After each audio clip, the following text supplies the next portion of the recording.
ఆటపాటకు మొదటి ఆది గురువమ్మ మంచి మాట చెప్పే బంగారు బొమ్మ 5 ఏళ్ల వయసులో పలక చేతికిచ్చి బడికి ఓ బిడ్డని బతుకు బాట చూపి ఓనమాలు నెచ్చి 1, 2 చదివి వయసుతో పాటు చదువు పెరుగుతుంటే ఎదిగిన కొడుకును కళ్ళ చూసుకుంటూ కడుపు నిండినంత సంబరపడుతుంది. టీచరో గొప్ప డాక్టరో కలెక్టరో కావాలనుకుంటది. మనసున్న తల్లి మన అమ్మ కమ్మని కలలెన్నో మదిలోన కంటది.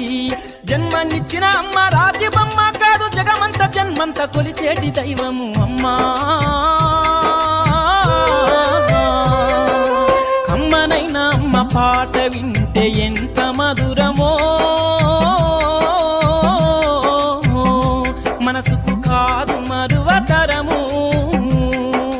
కమ్మనైన అమ్మ పాట వింటే ఎంత